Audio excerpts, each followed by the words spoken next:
It's a pleasant day once again to everyone. Today, we'll continue our trip to the world of learning, brought to you by your reporter, Isha May Soloplasma. Sit back and relax because the best trivia in forest protection under integrated pest management is coming your way.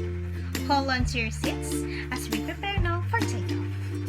Did you know that Bagras, or Eucalyptus deglupta, is a fast-growing tree that is native to the Philippines? It can attain a diameter of 45 centimeters and a height of 45 meters in just 14 years. It is commonly known as rainbow eucalyptus, Mindanao gum, or rainbow gum. Aside from that, this is the only eucalyptus species that usually thrive in rainforest.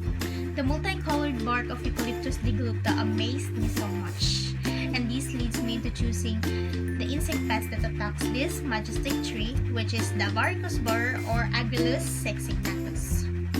But before we proceed, let me present to you the outline of the topic. First, we will take a look at the taxonomic order of Agrilus sexsignatus, its morphology or identifying structure, the life cycle or habit, the host species and distribution, and of course the primary and secondary damages to its host plant, and lastly the control measure or how can we be able to manage this kind of pest.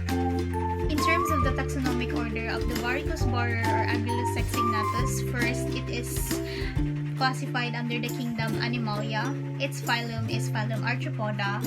Class is Insecta. It is belong to the order of Coleoptera. Moreover, Agrilus sexsignatus is classified under the family of Borpicidae. Its genus is Agrilus and the species is Sexsignatus.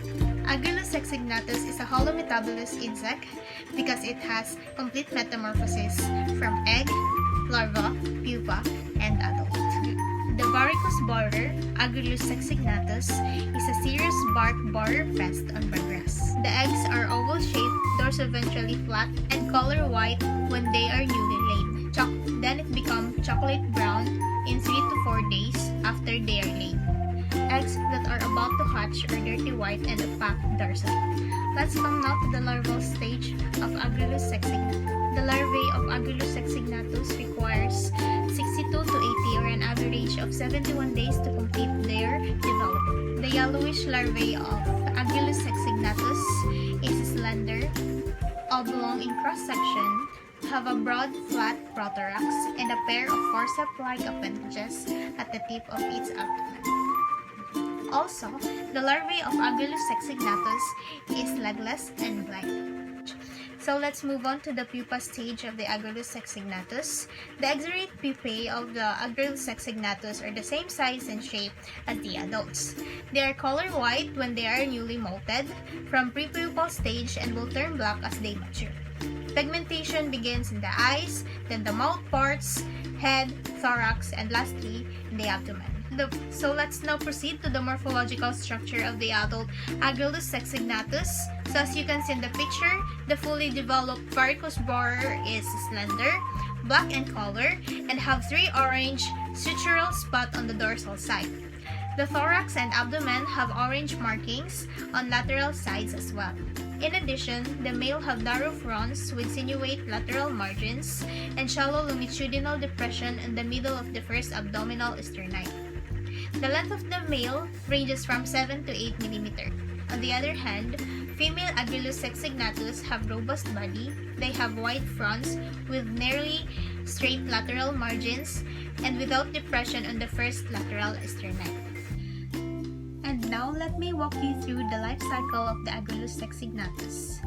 So the life cycle of the Varicose borer lasts for 99 to 128 days or an average of 114 days. The female lay eggs single or in groups in bark surface, particularly under flakes of dried barks and in cavities, cracks or crevices in the bark. In the case study in Surigao del Sur in 1988, shows that in a sample of 1,283 from trees in different stands revealed that Varicose borer lays 90% of its eggs under flaking dried barks and only 10% lay on cavities, cracks, and crevasses in the bark. Therefore, this indicates that varicose borer prefers bark surface under flaking dried barks as oviposition site. At hatching, the larvae exit through the ventral side of the eggs, burrow directly to the bark down to the wood surface, and feed on the inner bark and outer wood. This results in the formation of frost-tough zigzag tunnels on wood surface of stems, branches, and roots of Bagras. Heavily or repeatedly attacked trees become stunted and ultimately die. The characteristic external sign of the varicose borer damage consists of the varicose vein-like zigzag ridges or swellings which become more evident on stems and branches of the trees only after the callous tissue overgrow the tunnels or long after the damage had been inflicted. The foliage of heavily infested trees turn chlorotic and finally drop off as trees progressively decline in vigor. After losing foliage, the bare twigs die. The death of crowns starts from the upper part downward.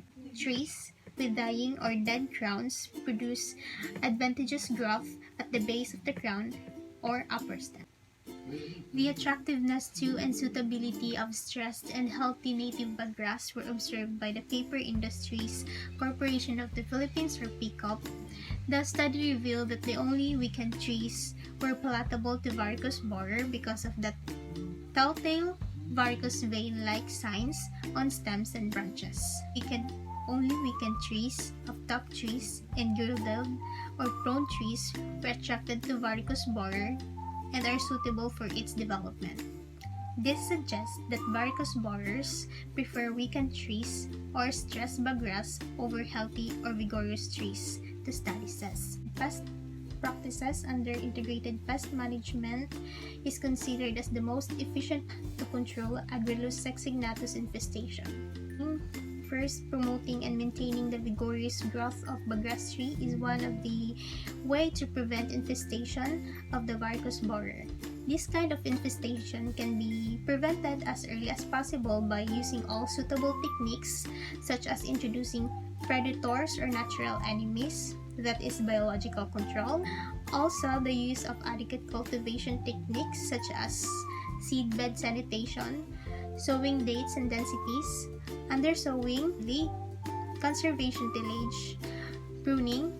Furthermore, balanced soil fertility and water management can make the stump healthy as well as adding organic matter. To prevent spreading harmful organisms, we can apply also the field sanitation techniques and hygiene measures like removing affected plant or plant parts and regular cleansing of machinery and equipments. Before I end this video, I just want to leave a gentle reminder for all of us that Earth is amazing and she deserves all our love and respect.